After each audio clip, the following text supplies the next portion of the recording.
Good evening, everyone, and welcome to the Laws of Business Breakthroughs, hosted by Bimal Shah, the CEO and founder of Raj Parth Achievers. How are you this evening, Bimal? Great, awesome. Thank you, Blanca, for having me.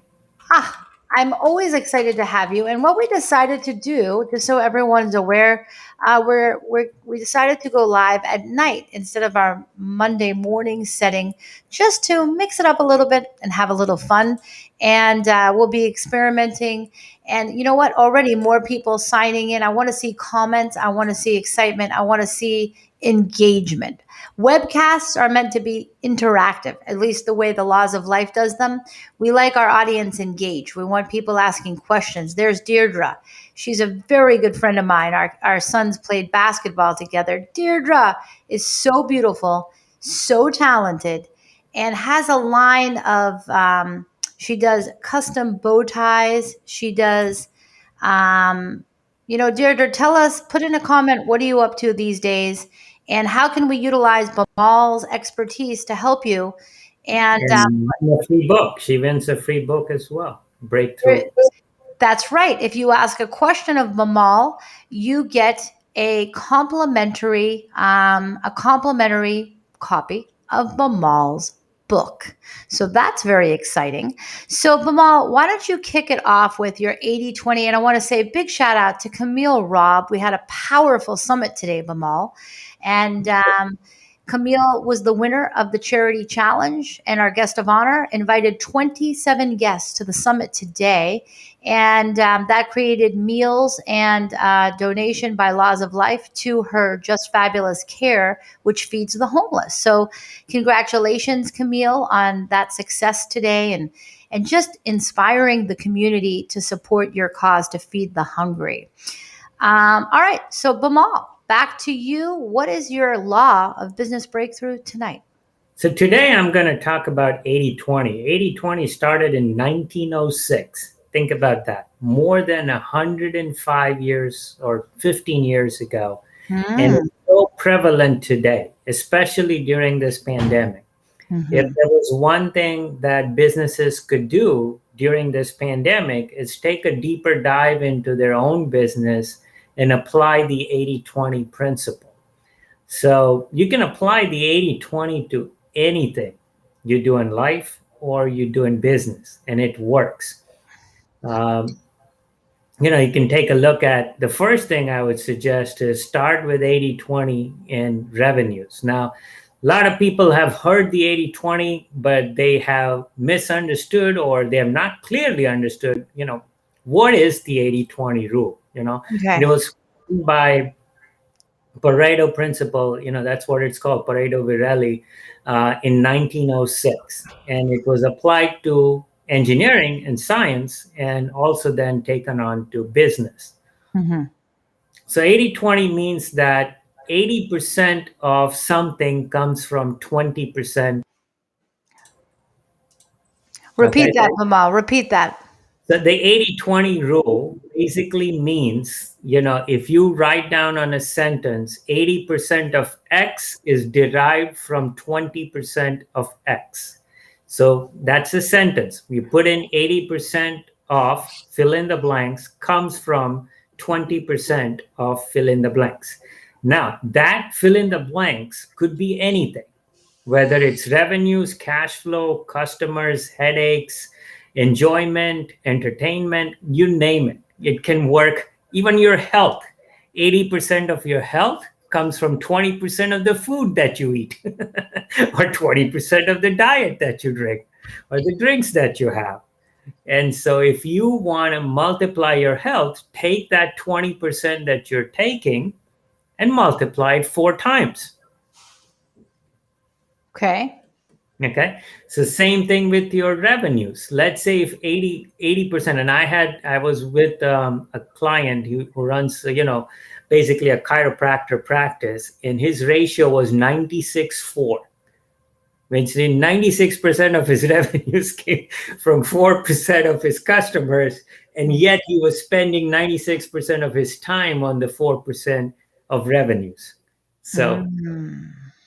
So it's, you have to identify where your business is coming from. So start from understanding where your cash flow comes from, how you spend your day. So think about the hours that you spend in a day. What do you do with your time?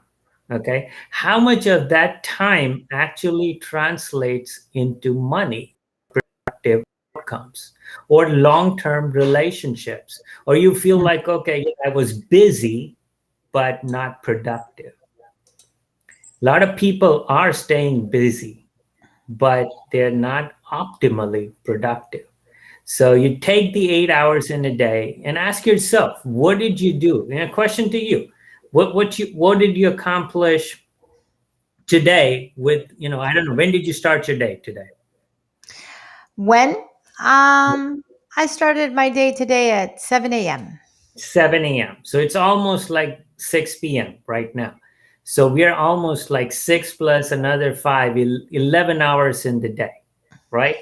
Now, if you were to put this 11 hours, okay, and translate into outcomes or results or relationships or money, can you answer that question?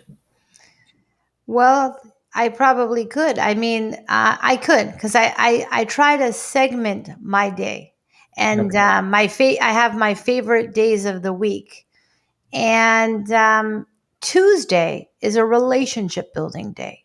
So Okay. Tuesday is like a magical day when I do my summit, and I really don't know who I'm going to meet and who's going to inspire me and who I'm going to connect with.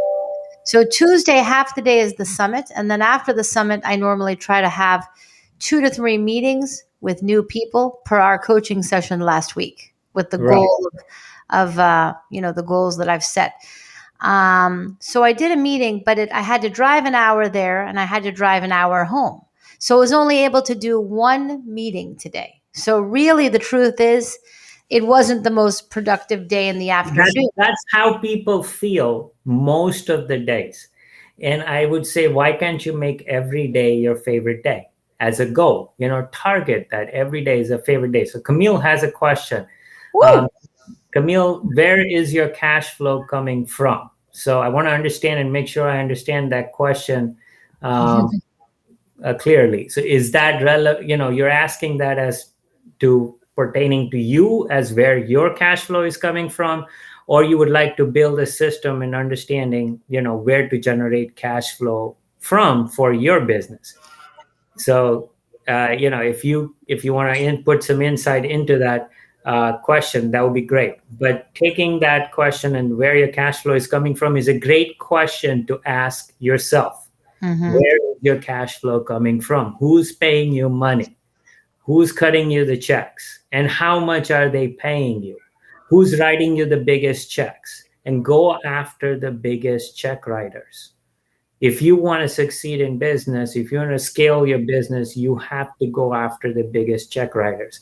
And if you do not know who they are, or if you know who they are, but you don't have them in your list, I can build you a list of the biggest check writers for you. Nice. So, Right. how are you going to do that? So, what you're really saying is you can help all of us prospect? Yes. So I'll tell you a story. Richard Viguerie, he's one of the one who has built a fascinating campaign for Reagan and also for Obama, two great presidents that we have had that have astounding victories, like a landslide victory that we can say, right? And he started his marketing business, his career, with building a list of people who would donate in 1916. His social security is four numbers. Okay, so you can imagine how old he is. Mm. Yeah. So building a list of people who donated $50 or more. Okay. And he had to, at that time in 1916, there was no computer, nothing. So he had to get, women who would sit by the House, by the Senate, write names practically down on a piece of paper. And he had a whole bunch of people filling out pieces of papers. And that's how he built this list. So today we live in a world of AI, big data, artificial intelligence. We can actually research the internet faster than you can imagine and go, find out everything that exists virtually and build your list of your dream come true prospects.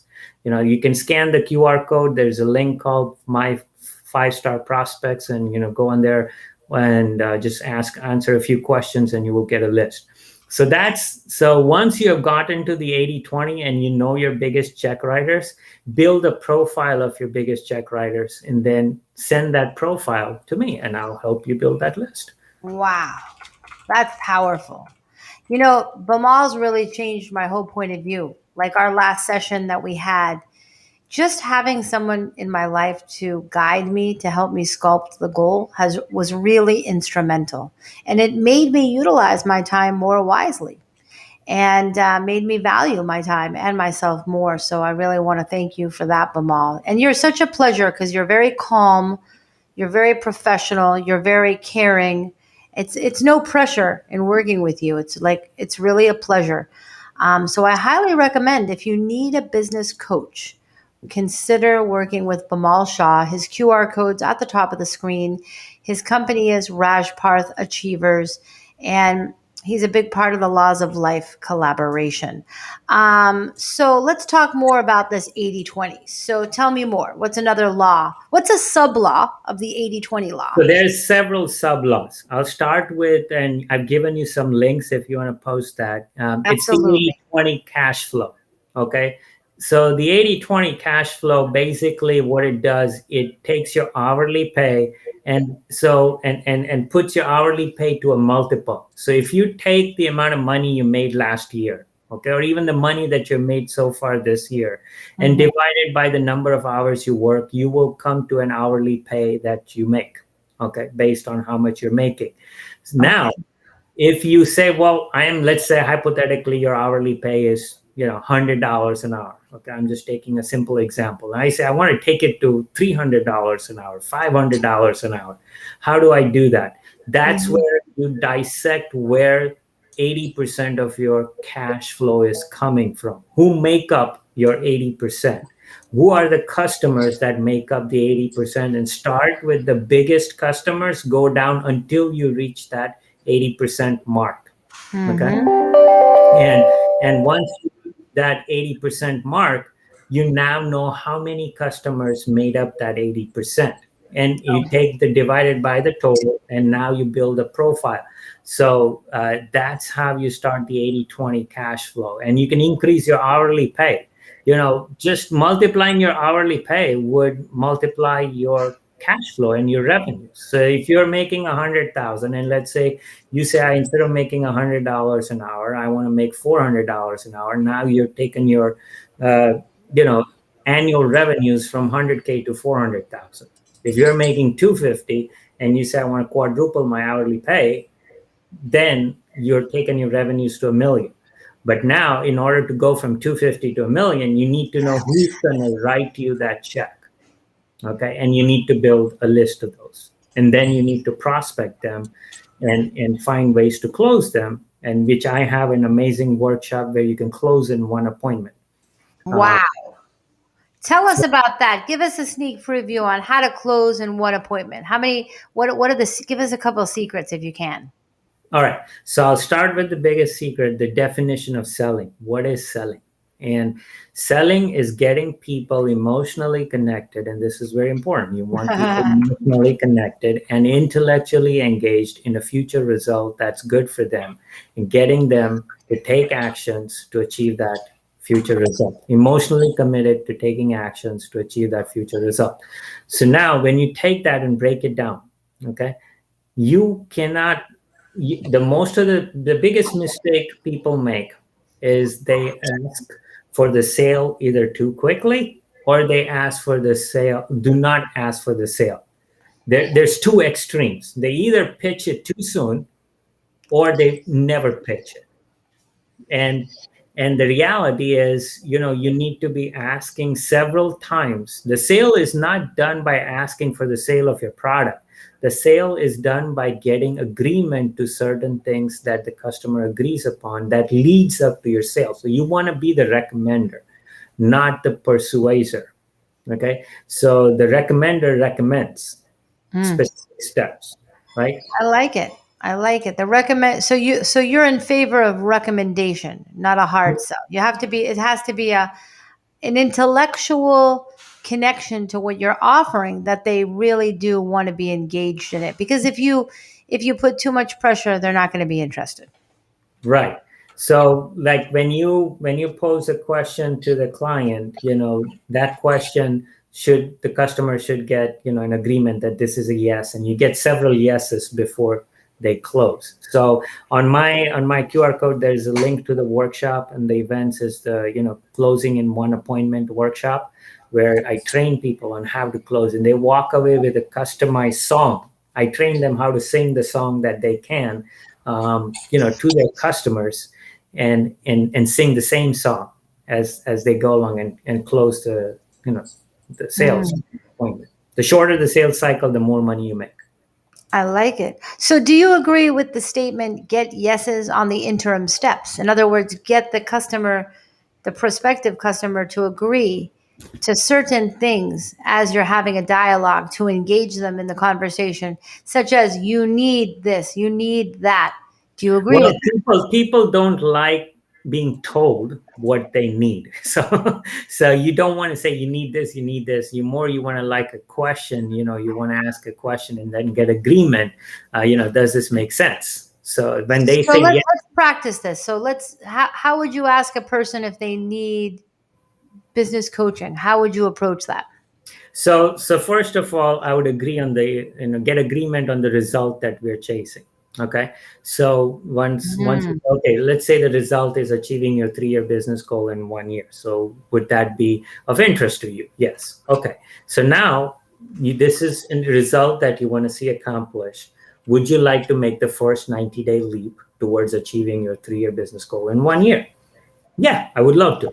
Would you like to find out discover the gaps that exist in your business that will help you make this leap? Now, none of these questions I ever used the term of business coaching or selling or offered my product. I just made a compelling, irresistible offer that the customer couldn't refuse.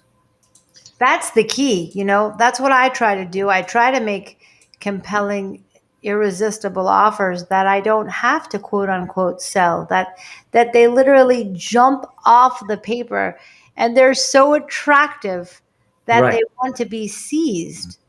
I Right. mean, And we're that all compelling found offer this. does not have to take up all your resources. That compelling offer you could position in a way that it's a result that they want. And now then you show the direction, so say, okay, Bimal, how do we achieve this? Okay, how much is this going to cost? I So like now it.